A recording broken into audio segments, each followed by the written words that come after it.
Hikam Samurai 1. Dalam Kemelut Revolusi. Episode 20. Saat itu Datuk Penghulu naik lagi, dia bersama dengan seorang imam yang ditemuinya di surau ketika akan sembahyang asyar. Mereka mendekat kepada kedua anak muda itu. Mata Mei Mei terpejam. Mei Mei, dengarlah. Ini Pak Imam. Kita akan menikah di sini, si bungsu berkata perlahan ke telinga gadis itu. Mei Mei tersenyum sebelum matanya terbuka. Senyumnya senyum lelah. Senyumnya senyum yang amat letih dan kalah. Di matanya tergenang manik-manik air yang lambat-lambat meleleh turun. Benarkah? Benarkah udah mau mengambil saya jadi istri? Setulus hati menikahi anak Cina yang sepanjang hidupnya dilumuri dosa ini. Benarkah udah? Demi Allah yang kusembah, aku mencintaimu sayang. Udah saya bahagia engkau menjadi suamiku. Aku mengabdikan diriku menjadi istrimu. Mata gadis itu terpejam. Si bungsu menoleh pada imam dan Datuk Penghulu, kemudian mengangguk. Imam itu mengingsutkan duduknya. Jawab pertanyaan saya ini, anak muda. Apakah engkau bersedia menerima Mei Mei menjadi istrimu, menjaga dan membelanya dalam sakit dan senang? Akan membahagiakannya dan tidak akan berbuat aniaya padanya. Saya menerimanya dengan setulus hati saya. Jawab si bungsu.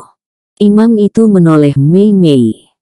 Kemudian berkata, apakah engkau bersedia menerima pemuda ini menjadi suamimu dan berjanji akan mengabdikan dirimu padanya, dalam sakit dan senang dan akan tabah menerima setiap cobaan?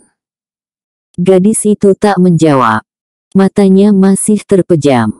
Si bungsu mendekatkan wajahnya ke wajah gadis itu. Jawablah sayang. Mei Mei tak menjawab.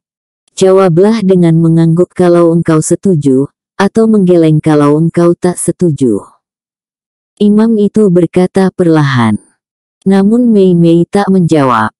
Tak menggeleng. Tak pula mengangguk. Datuk Penghulu berdetak hatinya. Dia mengulurkan tangan. Meraba leher Mei Mei. Meraba nadi tangannya. Innalillahi wa innalillahi rojiun, desisnya perlahan. Si bungsu terpana. Terpaku. Kemudian suaranya seperti berbisik-bisik memanggil nama Mei Mei. Mei Mei. Mei Mei, tapi gadis itu memang sudah berpulang ke haliknya. Seulas senyum masih membayang di bibirnya. Datuk Penghulu menghapus air mata yang menggenang di pelupuk matanya. Betapapun jua, dia sangat menyayangi gadis ini. Gadis yang telah dianggap sebagai anak kandungnya. Yang sepermainan dan sayang menyayangi dengan si Upik anaknya. Malam tadi si Upik meninggal. Dia berharap Mei Mei lah tempat dia mencurahkan sayang, pengganti anaknya. Ada sedikit hartanya, dan itu semua akan dia serahkan pada Mei Mei. Dia akan mengangkat gadis ini sebagai anaknya. Tapi kini, Tuhan ternyata menentukan lain dari rencana yang dia buat. Air mata mengalir di pipinya yang tua. Si bungsu masih termenung. Menatap wajah gadis itu. Seperti masih terngiang di telinganya ucapan Mei Mei yang terakhir. Udah saya bahagia engkau suamiku dan aku mengabdikan diriku menjadi istrimu. Rupanya gadis itu telah melafazkan akad nikahnya sebelum imam datang. Dia sadar Tuhan akan memanggilnya. Kiranya Tuhan pula yang menyuruhnya untuk melafazkan ucapannya yang terakhir itu. Tiba-tiba si bungsu berdiri. Jepang jahanam. Kubunuh kalian. Demi Allah, saya akan membunuh kalian sebanyak yang bisa saya lakukan. Abis berkata dia menyambar samurainya yang terletak di lantai. Kemudian bergegas turun. Namun Datuk Penghulu mencegahnya. Jangan memperlihatkan diri saat ini buyung. Di jalanan berkeliaran ratusan serdadu Jepang. Persetan. Saya akan membunuh mereka. Dia berbalik untuk turun. Tapi saat itu pula tangan Datuk Penghulu menghantam tengkuknya. Anak muda itu terkulai, dia berusaha memutar wajah menatap Datuk Penghulu, sinar matanya memancarkan rasa sakit dan heran, kenapa Datuk itu sampai berbuat demikian. Kemudian dia jatuh pingsan. Imam yang ada di sana itu juga menatap heran bercampur terkejut atas sikap Datuk Penghulu. Kenapa Datuk pukul dia? Datuk Penghulu menarik nafas panjang sebelum menjawab. Sudah terlalu banyak saya kehilangan Pak Imam. Malam tadi anak dan istri saya. Sebentar ini gadis ini pula. Gadis yang telah saya anggap sebagai anak saya sendiri. Kini, kalau saya biarkan dia mengamuk di luar sana, mungkin dia akan bisa membunuh 10 atau 20 Jepang dengan kemahirannya mempergunakan samurai. Tapi setelah itu, betapapun jua peluru jauh lebih unggul dan lebih ampuh dari samurai di tangannya. Bagaimana hebatnya sekalipun, saya tak mau kehilangan dirinya. Dia sudah banyak berjasa pada bangsanya. Telah banyak membunuh Jepang yang merampok dan memperkosa rakyat. Meskipun dia tak menyadari jasanya itu, karena dia berbuat itu hanya untuk membela diri dan membalaskan dendam keluarganya. Tapi Indonesia banyak berhutang padanya. Saya tak mau dia mati terlalu cepat. Masih banyak hal-hal besar yang bisa dia lakukan daripada harus mati cepat-cepat. Dia pelindung orang yang lemah. Imam itu terdiam mendengarkan keterangan Datuk Penghulu.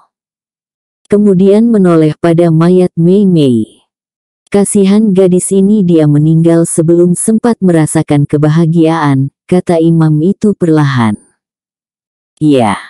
Sepanjang hidupnya, yang dia rasakan hanyalah penderitaan. Ada saat-saat di mana dia merasa bahagia. Yaitu di saat dia merawat si bungsu yang sedang luka. Saya sudah mengetahui sejak lama, bahwa kedua anak muda ini saling mencintai. Ternyata ketika mereka telah saling mengetahui bahwa mereka saling mencinta, maut datang menjemput Mei Mei. Mayat Mei Mei kelihatan tetap cantik, meski wajahnya pucat. Senyum tipisnya seakan berkata bahwa dia rela pergi setelah mengetahui bahwa si bungsu juga mencintainya. Sementara si bungsu terbaring sehasta di sampingnya. Bila kita kuburkan mayat Mei Mei? Imam itu bertanya perlahan. Kalau tak ada patroli, nanti malam kita kebumikan. Jawab si Datuk. Tapi siapa yang akan memandikan jenazahnya? Pak Imam, tolonglah memanggil beberapa penduduk sekitar sini. Tek Munah, Tek Niar dan Amai Zainab. Katakan pada mereka apa yang telah terjadi. Minta mereka untuk datang seperti sholat berkaum malam nanti kemari. Bawakan juga kain kapan dan bunga rampai. Juga tolong katakan pada Pak Bidin dan Pak Tamam untuk datang membantu menggali pusara. Iya. Iya. Saya akan mengerjakan semua pesan Datuk. Tapi bagaimana kalau tentara Jepang yang berkeliaran itu sampai mengetahui bahwa kita berada di sini? Jika itu terjadi, hanya ada dua kemungkinan Pak Imam. Membunuh atau dibunuh. Hanya berusahalah untuk tidak menimbulkan kecurigaan. Ya. Saya akan berhati-hati, lebih baik saya turun sekarang. Ya.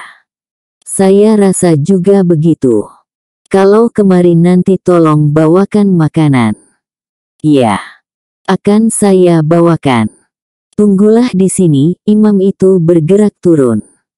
Pada saat yang sama, si bungsu mulai sadar diri. Dia masih merasakan kepalanya berdenyut bekas dihantam Datuk Penghulu. Sebenarnya dia sudah sadar agak lama. Hanya saja dia tak bisa menggerakkan tubuhnya. Dia mendengar pembicaraan terakhir antara Datuk Penghulu dengan Imam itu. Ketika dia bangkit, dia terpandang pada mayat Mei Mei. Kemudian dia memandang pada Datuk Penghulu. Maafkan saya Buyung. Mei Mei berkata benar. Bukankah dia berpesan padamu, agar engkau tak mencari si Ato, tidak lagi melibatkan diri dalam perkelahian. Dia menginginkan keselamatanmu. Dan dia mengharapkan itu dikala ajalnya akan datang. Tak ada salahnya engkau menuruti pesan orang yang akan meninggal dunia, apalagi orang yang amat mencintai dirimu. Si bungsu menarik nafas. Lalu duduk di sisi mayat Mei Mei. Menatap wajah mayat itu diam-diam. Datuk Penghulu memperhatikan dengan sudut mata.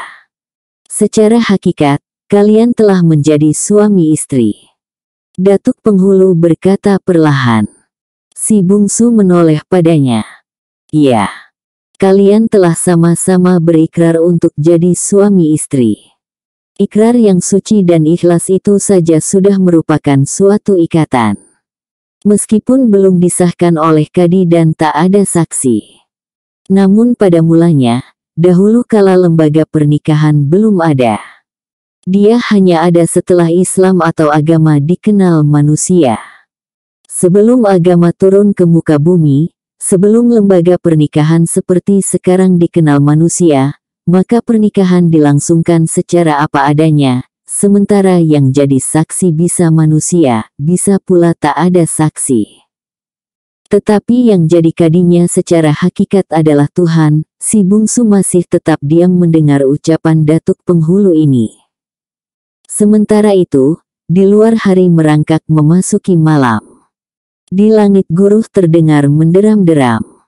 Angin bersuit-suit. Tanpa mereka sadari, imam yang tadi akan menikahkan si bungsu dan Mei Mei sudah cukup lama berlalu. Adalah si bungsu yang pertama menegakkan kepala. Dalam geram guruh dan suitan angin di luar surau, dalam kesepian yang kelam itu, dia merasakan sesuatu yang ganjil.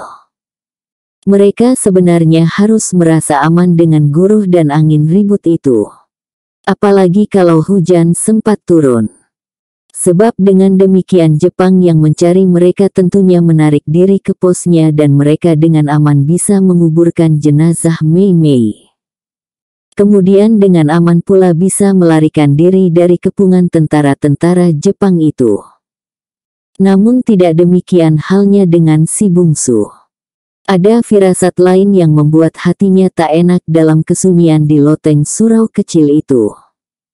Nalurinya yang tajam, yang terbiasa mencium mara bahaya, yang telah terlatih ketika hidup lebih dari setahun bersama binatang-binatang buas di belantara Gunung Sago, kini mencium bahaya adanya yang tersembunyi.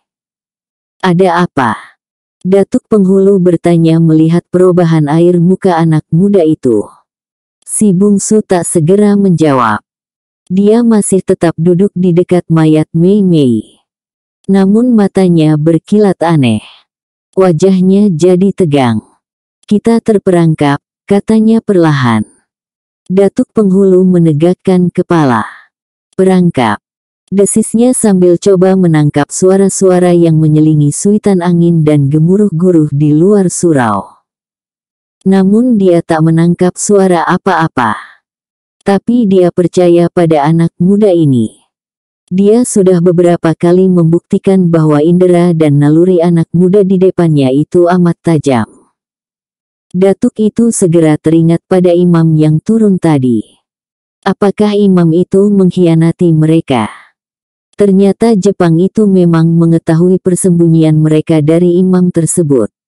Ketika Datuk Penghulu membawa imam itu naik sore tadi, seorang penduduk pribumi yang telah lama jadi mata-mata Jepang, melihat mereka. Dia segera saja melaporkannya kepada seorang letnan yang berada tak jauh dari sana. Dan letnan itu menanti di rumah si imam. Begitu imam itu muncul di rumahnya, dia jadi terkejut. Di ruang depan rumahnya sudah berkumpul dua anak gadisnya dan istrinya. Mereka dikawal oleh 6 orang serdadu Jepang dengan bedil dan bayonet terhunus.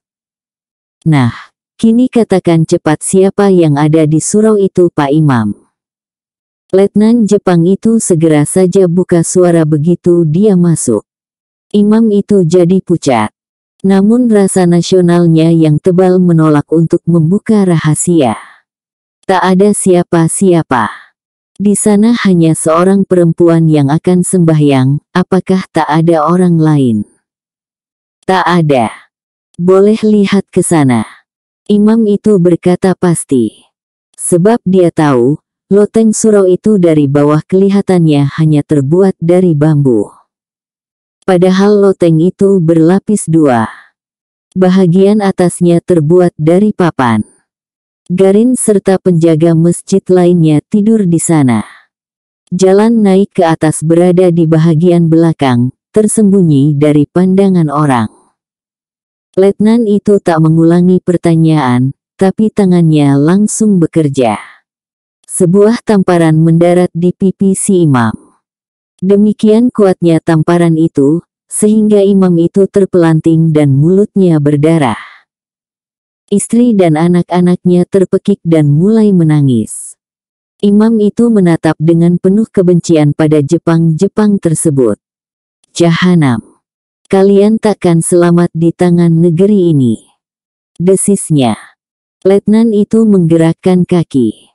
Ujung sepatunya yang keras mendarat di dagu imam tersebut. Kembali imam ini terpelanting. Kali ini giginya copot beberapa buah. Istrinya memburu dan memeluknya. Ketika anak gadisnya juga mendekat, letnan itu menyambar tangannya. Gadis itu terpekik dan meronta. Tapi letnan itu merenggut pakaiannya hingga robek. Nah, imam, bicaralah yang sebenarnya. Kalau tidak, anakmu ini akan kubawa ke kamar, ujar letnan itu menyeringai. Imam itu melompat bangkit ingin menghantam letnan tersebut. Tapi sebuah tendangan kembali membuat dia terjajar. Baik. Kalau kau tak mau buka suara, saya akan menikmati anakmu ini. Si letnan lalu menyeret gadis berusia 16 tahun itu ke bilik. Akhirnya imam itu tak bisa berbuat lain daripada harus mengaku. Dia berharap agar kedua orang yang ada di loteng surau itu menyadari bahwa bahaya mengancam mereka. Dia berharap agar kedua mereka segera turun dan melarikan diri. Dia terpaksa mengakui bahwa kedua buronan yang dicari Jepang itu berada di loteng surau itu. Jalan ini benar-benar dia lakukan dengan sangat terpaksa. Orang tua mana yang tak menginginkan keselamatan anaknya? Si letnan memang tak jadi membawa gadis itu ke kamar. Dia memberi instruksi kepada 8 orang kempetai yang ada di luar untuk mencek kebenaran ucapan si imam. Dia juga memerintahkan untuk menangkap mereka.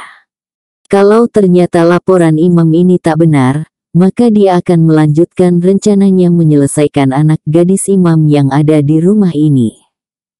Kedelapan kempetai itu segera menuju ke surau tersebut. Kedatangan mereka inilah yang dapat dirasakan oleh naluri si bungsu. Kita harus meninggalkan surau ini, kata Datuk Penghulu. Tapi bagaimana dengan Mei Mei? Ujar si bungsu. Datuk Penghulu menarik nafas. Terpaksa kita tinggalkan nak. Tapi yakinlah Jepang takkan menganiaya mayatnya. Kita hanya sedih tak bisa mengurus mayatnya sebagaimana yang kita kehendaki. Namun mayat akan dikuburkan. Mungkin oleh Jepang, mungkin oleh penduduk yang disuruh Jepang. Percayalah.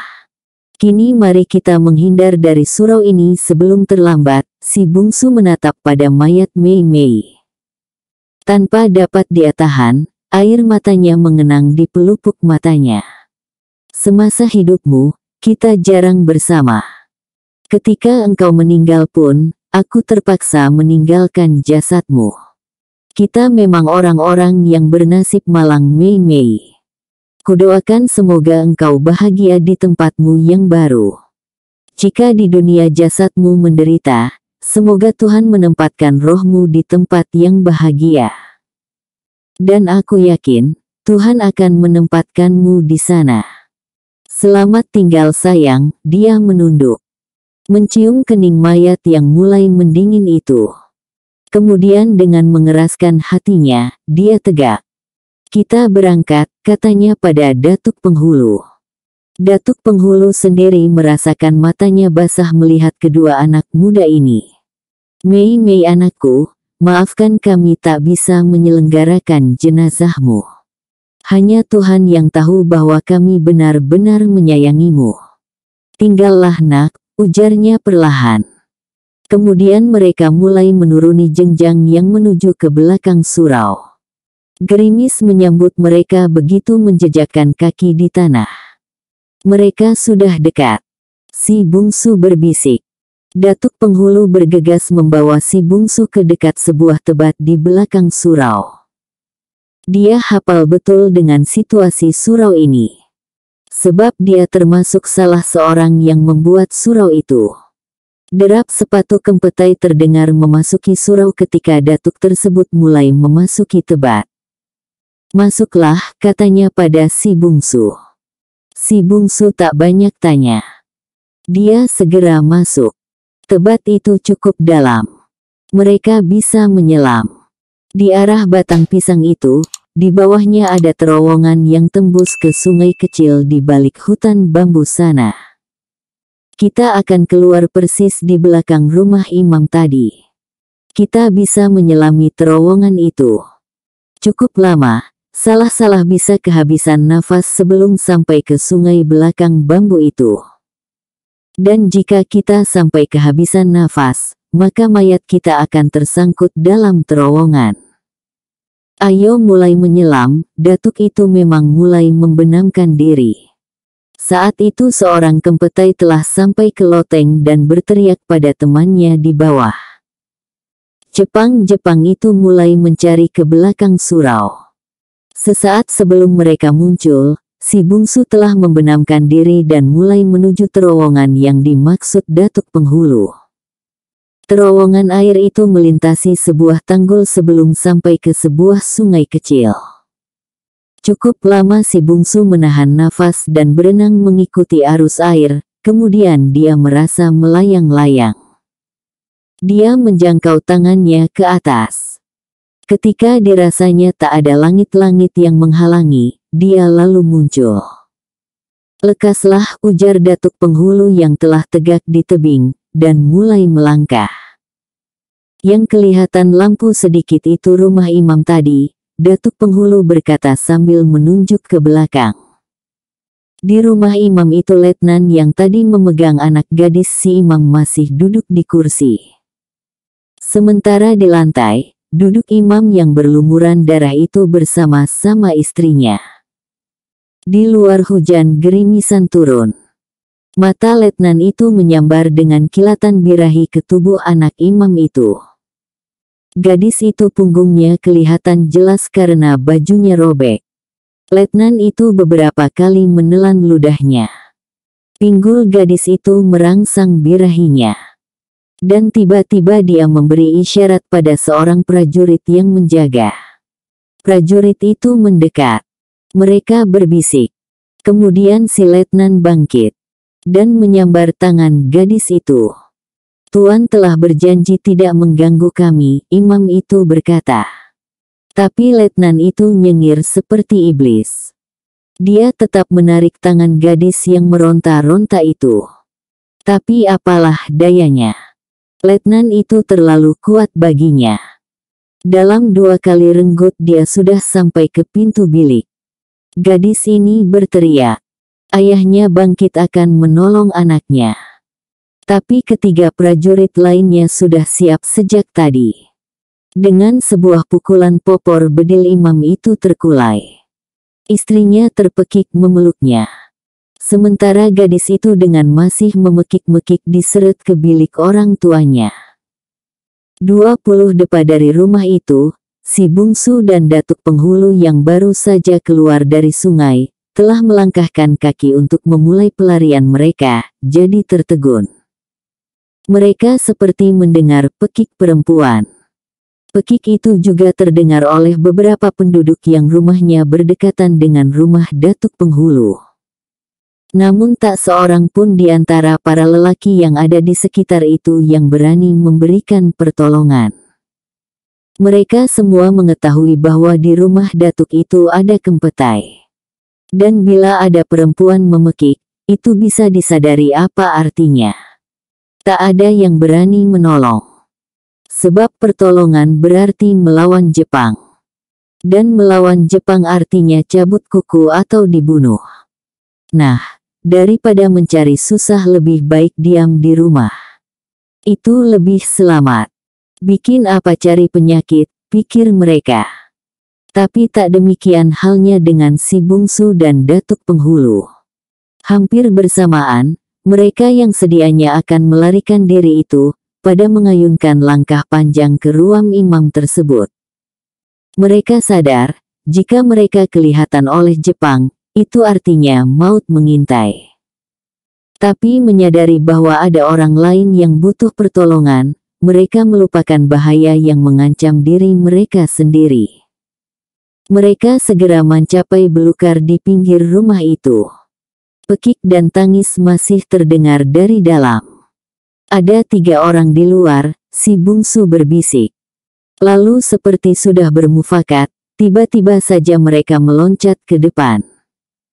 Ketiga serdadu Jepang yang tegak di bawah cucuran atap itu, yang berteduh dari gerimis, terkejut melihat kehadiran mereka yang amat tiba-tiba. Yang seorang berniat membentak, tapi suaranya hanya sampai di tenggorokan. Kerampangnya kena tendang datuk penghulu. Kemudian sebuah tinju mendarat di jantungnya. Dia terjajar, mati. Yang 2 lagi mengangkat bedil. Namun bedil itu tak pernah meletus. Sebuah sinar halus melesat amat cepat. Dan tahu-tahu yang satu lehernya hampir putus, yang satu lagi dadanya terburai. Mereka mati tanpa sempat mengeluh. Dan tak sempat pula mengetahui, apa yang menjadi malaikat maut yang merenggut nyawa mereka demikian cepatnya.